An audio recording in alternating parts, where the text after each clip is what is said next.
Hi, good afternoon, everybody. And to anyone watching this back, good day, good morning. I'm very excited today to be here with Marie. Marie and I first met probably about 6 months ago when I saw what she was up to with Speak Out Revolution and thought, oh, this looks interesting. There's something here which is very aligned to what's important to me and the changes that I'm trying to make in the world. So I thought we would connect and have a chat. And since then, we've been trying to find time to do this. Marie's very busy, I'm very busy, so it's taken us a while. And I think it was worth the wait. I'm actually going to let Marie introduce herself and tell us a little bit about what she does and who she is. Thanks for joining us, Marie. No, absolutely. Thank you for having me. I feel like the pressure is on now that you've said it was worth the wait. I'm hoping that I can perform for you today. Hello, everyone that's watching and people watching on playback. My name is Marie Hemmingway. I'm one of the founders of Speak Out Revolution. We're an award-winning nonprofit on a mission to cancel the culture of silence on workplace harassment and bullying. And we're trying to take a unique data-driven approach where we connect people who have had lived experience with workplace harassment and bullying, allow them to safely speak out and document their experience from anywhere in the world, and then collate that information into an open source business intelligence tool or dashboard so that anybody can access the insights to effectively drive change either within their own sphere of influence or within their organizations. I wonder, as you say that, what was your drive? What was the thing that actually made you come up with this idea and go off and create it?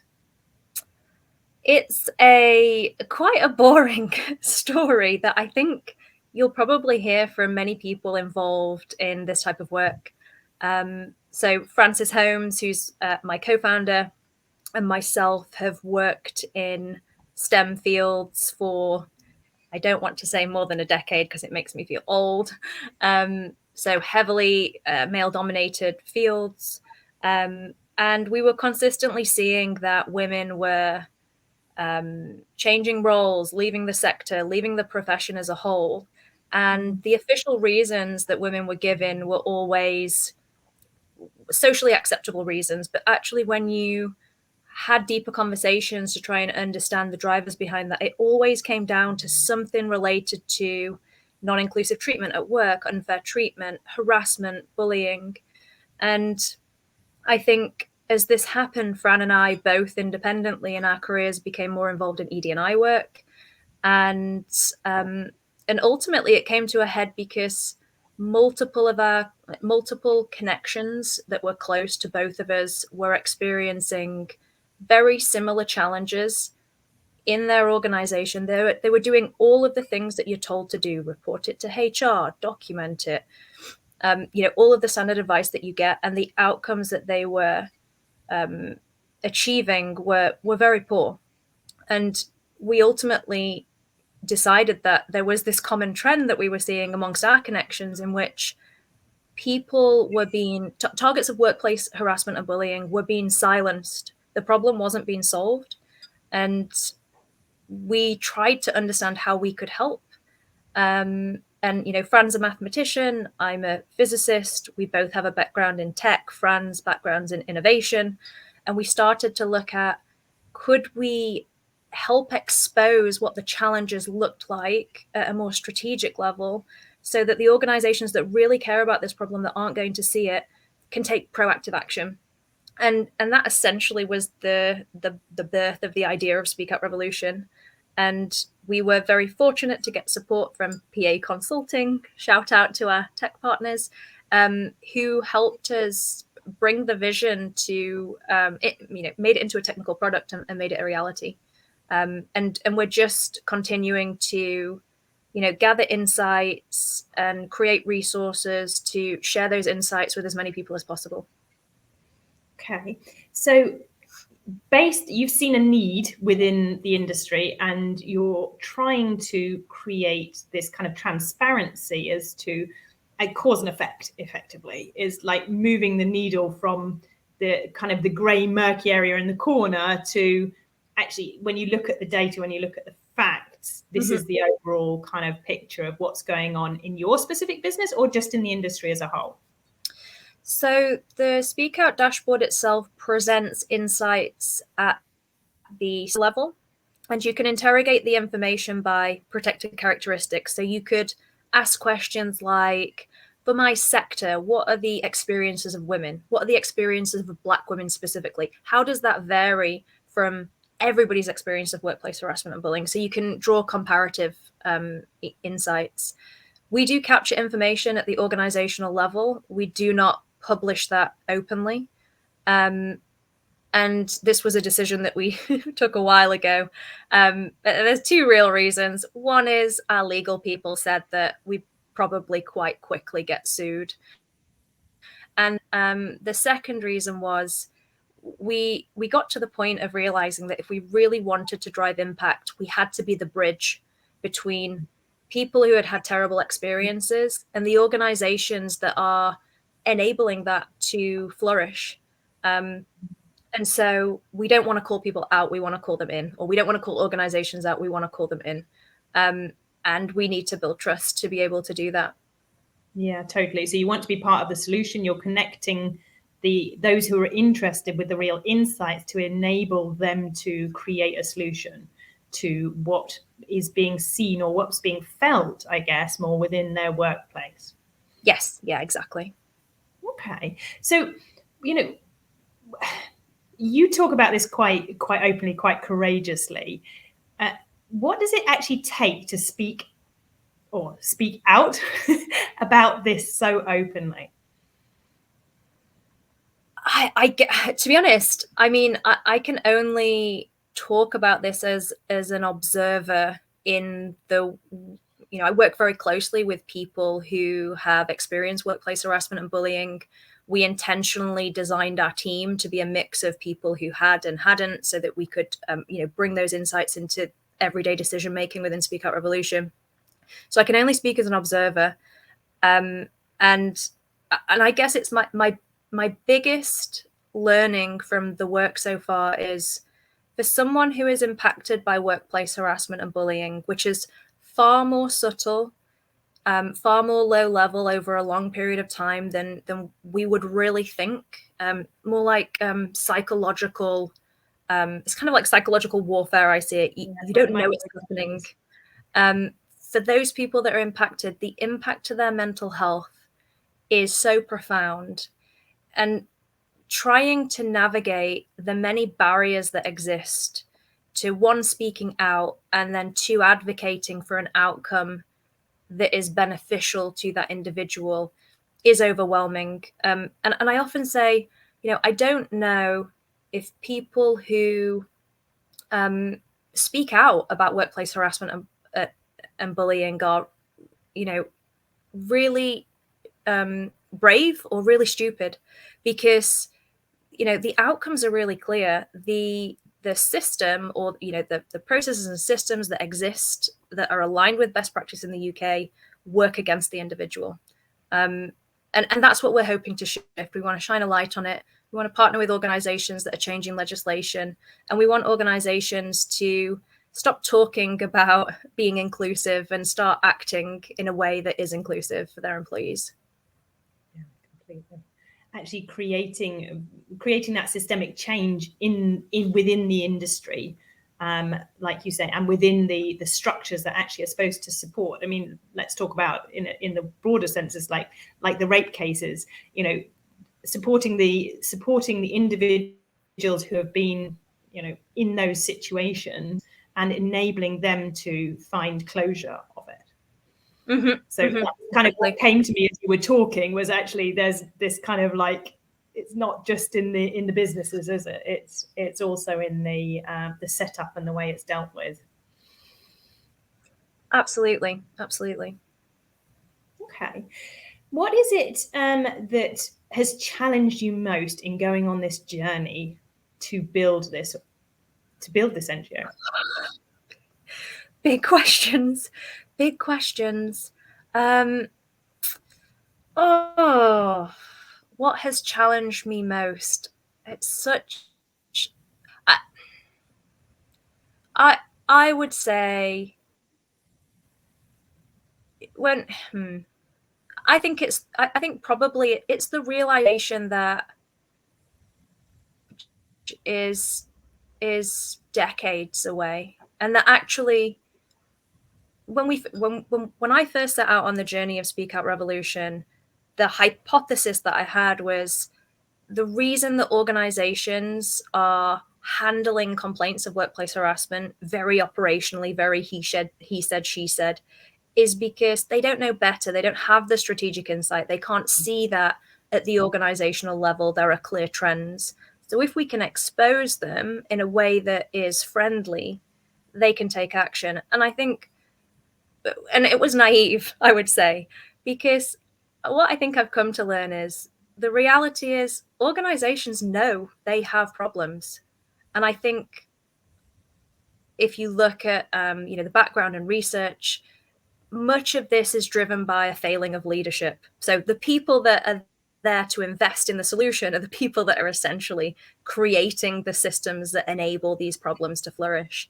And I think the biggest challenge that I've had to face is recognizing that organizations know they have these problems and they don't want to change. They'd rather just keep handing out non-disclosure agreements to women that get pregnant and, spending 20 grand silencing them than taking a look in the mirror and saying, I'm contributing to this problem that is very damaging both for my organization and society as a whole. So I think that's my biggest challenge, coming to realize that that is the actual reality of the scenario. Yeah, I mean, it's a bold. It's obviously it's a very in your face to kind of take that on and think. Actually, what I thought my thinking was that everyone had good intentions around this, and if we could make it visible, then it would change. And actually, it's almost like it's more systemic than that, the problem, because of the way organizations have been built up. And I often see this with some of the things that I'm dealing with. I'm fairly aligned with you in the fact that I do think generally people have got a positive intention. However, I think they miss the way to actually create the change. They don't see the power they have to change some of the things that are actually happening. And it's a very difficult position, because we do need to go in compassionately to try and open the eyes and try and create change. And I can also hear this frustration that actually I believe it's clear enough, and yet change isn't happening. So there must be something else there which is actually preventing this change from occurring. And it's, I guess, the same with all of these big problems we've got in the world. Is it's going to take some very uncomfortable conversations and some very brave conversations. And like you say, very brave leaders to get uncomfortable and say, actually, maybe our systems are part of the problem. And if it was my wife, if it was my daughter, if it was, my son even who was going through this, then how would that impact them? And I quite often find we kind of have to take it back into the personal to help people really understand the emotional impact, I think, that this stuff has. I think I will try and use this in future. It's almost what does this look like in your world, and how would you feel? And you're in a position of influence. So what action can you take within your sphere to drive positive change? For sure. And also, I kind of almost go one step further. It's like whenever we're trying to challenge what's not working, what would be the value to your business if we could turn this around?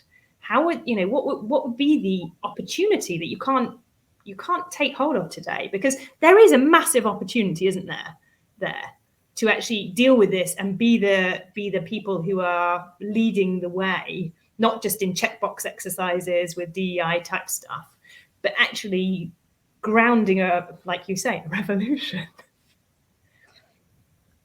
I completely agree, and there are business cases out there for the impacts of workplace harassment and bullying within our workplaces on productivity and revenue for organizations. These exist. The numbers are compelling. If you are considering that a CBA yes, it makes sense to spend, a couple, 50 grand on training your workforce because you potentially save so much. I think in my experience, what I've observed is, organizations tend to think about this more from the problem angle or problem perspective. And they think they link workplace harassment and bullying to the legal side of things. So when they're thinking about it, they're not thinking about the opportunity or the value that they unlock from employees or retaining diversity of thought and driving innovation in their organizations. What they're really thinking about from what I've seen and heard is, is this going to go in a newspaper? Am I going to see reputational impact? Is that going to hit our share price? Can we shut that person up with an NDA? Because that is I don't see that on my quarterly statement. It's such a small amount. And actually, it solves my problem in the near term. And I really care about the near term. 10 years from now, it'll be someone else's problem. So, I mean, that's sounds very cynical. But that's really the narrative or the context within which I'm hearing and having conversations. Do you know what you've just said? And we're kind of getting off point, I guess, but actually I think it's an important point. Is it takes me back to kind of the Brené Brown work on shame. When we get to a point where we feel ashamed and, there's a direct impact on us, that it's almost like it closes down. And it's like at a business level, this also seems to be happening, is goes into a protection kind of mode. And this is how we work as humans as well. When we feel ashamed about something, we try and block it out, we try and move it away because it feels uncomfortable. And yet power to actually sit with it and unpick it and actually make your business stronger or make yourself stronger when you're talking about, as an individual. It's really there. And yet it is a massive hurdle to go over to actually be brave enough and be courageous enough to almost shine the light onto what's happening within your business, to understand it in a way that actually opens doors, creates opportunities. Because, I mean, like you say, it's a bit like women in tech. The stats are all there. Having more women in leadership or more diversity in leadership was great for business. And yet we're not seeing the needle shifting. And it's, there are so many of these type of examples where logically all the stats are now available and things still aren't changing quickly enough because of some of the underlying systems that are happening or still in place within these large businesses. Absolutely. Okay. So what are you most proud of achieving? Let's talk your whole career, but obviously I'm guessing there's something going to come out maybe of what you've been doing recently. But what is it that kind of you'd look back and go, you know what, actually, maybe I didn't appreciate it at the time, but I'm damn proud of myself? Oh, gosh. I will just say I did read these questions that you sent quite a while ago, and I remember thinking through them and thinking, okay, yeah, I've got something for that. And so today I was to prepare for this. People want to hear what comes to your brain. Well, I was thinking, I won't do any prep. I thought, and then what am I most proud of with respect to my career? Yeah, with what you've achieved. So this might be a weird answer. So I remember when so Speak Out Revolution, it's a non-profit, it's volunteer led. Francis and I and our team all work without remuneration. I was in a very nicely paid job before I quit it to work without pay for in excess of a year to get Speak Out set up and develop our tech, build our team. And I think when I look back on my career, my proudest moment is essentially being brave enough to say, I want to go and do something that is wildly different because I think somebody needs to do it. And I don't know if it was privilege or maybe I just didn't have time to spend any of my money, but being in a position to do that and take the leap, essentially. And I think builds future resilience, I think, because now I feel like, wow, I did that then. What am I going to do next? I don't know. So I probably think that, rather than I delivered this project and somebody said they thought it was good, or, I did this thing. I love that. It's actually almost like this vulnerability is, when we feel vulnerable, it's like courage in disguise. When we're feeling that real discomfort of like, okay, I'm going to do this, I'm going to walk away, other people also see it as courage. They don't see the discomfort that we're going through when you take a decision like that. And then always looking back, it's like, wow, yeah. Yeah, I mean, in hindsight, I kind of think, gosh, I must have been mad. Why would I do that? That makes no sense whatsoever. But actually, actually, my biggest fear when I left consulting to set up Speak Out and work for free was, I'm never going to be able to get employed again. Nobody is going to want to employ someone who specifically looks workplace harassment and bullying, that talks about that. And actually, it had the exact opposite effect. Made me more employable. So it worked out well in the end, I think. Yeah, and this is something that feels counterintuitive, isn't it? It's taking a stand for something, speaking up, and using your voice, being passionate about something actually attracts people to you, attracts kind of things to you that are more aligned potentially to actually what you want to do. And it does feel counterintuitive because, as you say, it can feel very uncomfortable. You think, oh, I'm putting myself out there. And yet I see it when, for example, someone resigns. And then in that time period from when they resign until they leave, the amount of change they can create, because they're all of a sudden, less restricted, or feel less restricted because they've already resigned. And I'll bear that in mind for when I need to get a project over the line. I'll just resign and then rapidly deliver. Oh dear. Right, a couple more questions for you, and then I've got one in the chat as well. But maybe, who or what has supported you most during your career, during kind of this process of starting Speak Out Revolution and developing? Without a doubt, I don't even have to think for more than a second. My partner, and it's hard to describe the many ways.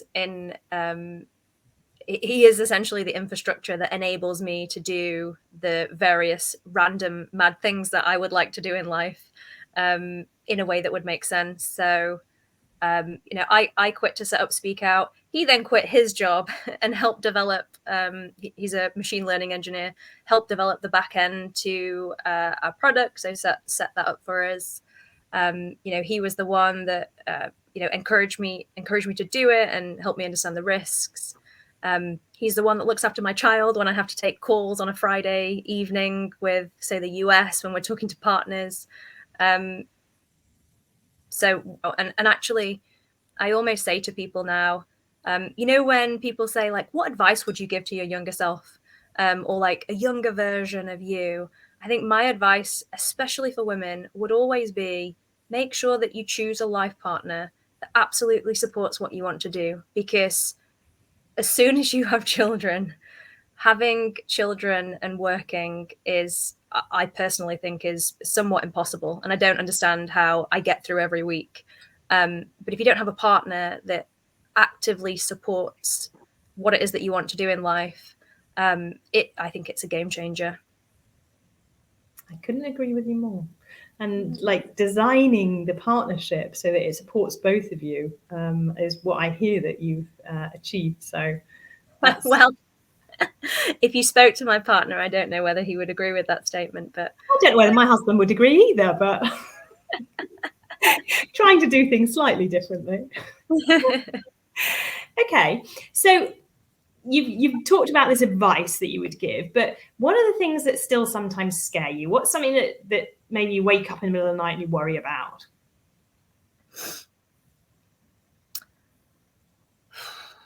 That is a hard question. Well, actually, it's quite an easy question now I think about it. It tends to translate into my nightmares. So I think, when I was younger and at university, I used to have nightmares about my quantum physics exam. And then as I got slightly older and went into the workplace, I used to have nightmares about public speaking. Now I have nightmares about not having sufficient childcare such that I can go to work to do my job.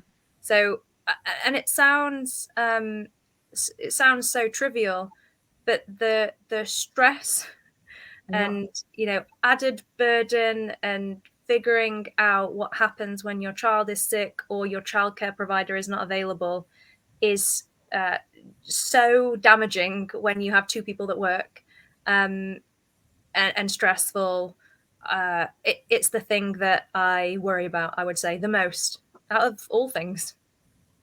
Interesting, isn't it? Because my husband and I always say, when everybody's well, everything's fine. But it's like only one thing needs to fall over, and then it's kind of Yes. like you get chaotic quite quickly, and you're like Yes. trying to pull things apart. But again, you're touching on another kind of systemic issue about how we deal with childcare. And that was all set up around one person staying at home and one person going to work. And the systems have never really kind of adjusted. And No. yeah, it's I think a problem that many people can relate to. So thanks for sharing that. Now I'm going to ask you Tracy's question, which came in to finish us off, which says, which training do you think is most effective for instilling impactful change in businesses against bullying? So I think this is a great question, based on, I mean, if an organization came to me, and they do it a lot actually, and say like, we don't have a problem with workplace harassment and bullying, but we'd love to do something to really make sure that we make sure that that doesn't happen, when clearly they've got a systemic problem and people are reporting to them. I always say, you can survey your organization, you can understand what the key challenges are. If you're only going to do one thing, or if you've only got 10 grand or whatever it might be, invest in active bystander intervention, which is, it's not, they need to rebrand, I think, but this is essentially grassroots disruption, empowering employees across your organization to, at the grassroots, disrupt non-inclusive behaviors in the workplace such that you don't get the slippery slope of culture change. So it's the sex, the sexist comment that's meant as a joke, making sure that the person who is stood next to it watching it happen, which based on our data, there are witnesses or people experience workplace harassment and bullying with witnesses present around 60% of the time, and it's always face-to-face in workplaces. That's the majority instance. Making sure that those people, when they see it happen, understand it's problematic, know what action to take to positively intervene, and increase the likelihood of them saying, I'm sorry, what did you say? I don't think that's appropriate. Or, do you think that that is the right thing to say in the workplace?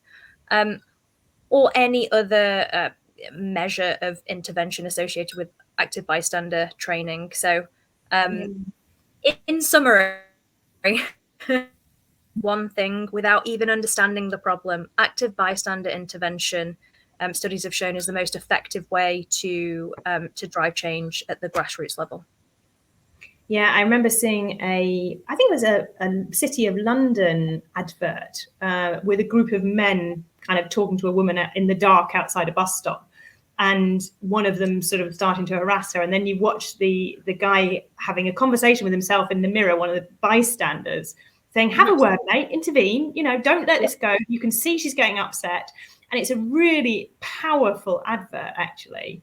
And eventually he does intervene and have this conversation, like, leave her alone. You can see she's uncomfortable. But this kind of thing in the workplace, and actually giving people the words to do this, I think is really powerful as well. I think, honestly, one of the problems we have in workplaces is almost people being too nice. And we need to enable people to have courageous conversations, say things as they see them, use their instinct to be able to react in a way that is actually, like you say, creates that intervention and just makes people think. Because if we can create an action at the point when it happens, then that person thinks next time. And I mean, I had it when I was, we were struggling to have children. I was going through multiple miscarriage. And I remember the amount of people that came up to me saying, well, now you're married, don't you think you need to be focusing on having a family rather than advancing your career? And there's me trying to keep a smile on my face at the same time thinking, how dare you've got no idea what's happening, within me.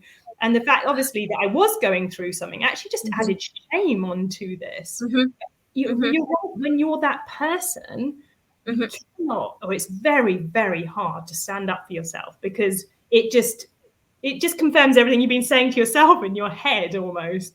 So it's you need that third party to really step in. And it's exactly why I think we wanted to brand ourselves Speak Out Revolution. When you speak with targets of workplace harassment and bullying, it is so difficult for them to advocate for themselves in those scenarios, because it isn't just the one comment that they're having that maybe seems trivial to a passerby. It's 100 other comments and context that's built up over months, and exclusion from meetings and rumors that have been spread about them. And so to have a bystander be able to just even slightly disrupt it, especially because there's multiple people there, it doesn't even just say to the person that makes the comment that they don't think that behavior is appropriate. It says the same thing to everyone in the room. And so more people are inspired to step in and say, yeah, actually, no, I don't agree. And so it signals to the entire room and to the individual that's been impacted, this is what I expect, like as a bystander, as someone that is, party to these discussions, this is the level of behavior I expect in my environment. So beware, because if you do this again, I'm going to say it again. And there's less risk for them, technically, because they're not being harassed and bullied. No, definitely. And the one way I always try and help people in these situations where they want to speak up or speak out in your words, is actually ground it in the company values. How is this honoring or dishonoring, and which of them? Because as soon as you use the values, which are things that most people know and can relate to very quickly, it gives you the words to just come out with it. Whereas otherwise you're searching for the right words, and sometimes you're more worried about getting the words wrong, by which time you've missed the opportunity to actually bring it up. And so I often find, like, when people use the values, they can more quickly attach and find a way in than they potentially can otherwise. Yes, no, absolutely. Cool. Well, thank you so much. I've really enjoyed our conversation. I find it insightful, all the things that you're doing, and I think it's very brave to go after this, but at the same time, if you don't, who is going to do it? And that's always the way I look at this stuff, is we have to raise our voices and do things that are important to us. So this is obviously important to you, and you've obviously experienced enough to make you realize something just doesn't quite work here, or irrelevant of what everyone's saying, what's actually happening is different. And this is the kind of stuff where obviously data really helps us to just hold up the mirror. Yeah, absolutely. And we will continue to do that. And I guess I would just add, if there is anyone that has experienced workplace harassment and bullying, please do complete the Speak Out survey. You'll find it on our website at speakoutrevolution.co.uk. And for anyone that is interested in creating interventions for their organization, and they want sector-specific insights, please do take a look at the Speak Out dashboard. Freely available, open source information from people around the world. Yeah, great. And maybe we can get your links in the comments of all the feeds, and then everyone can easily go and click on it. Yeah, sure. Cool. Thank you so much. Thank you so much for taking the time today, Marie, and thank you all for joining us. If there are other topics that you find that you want to have a conversation on, please send myself a note or send Marie a note if you connect with her story. We need to bring more of these topics out of the corner, and that's the aim of this. We're doing it perfectly, imperfectly, because we're all humans. But I do think there's a lot more that needs to be discussed than you generally are seeing on the everyday feeds on all the social media. So let's create the environment where we can have these courageous conversations. So thank you, Marie, for doing what you're doing. And thank you so much. Thank you so much for having me. Take care. Thanks for coming, everyone.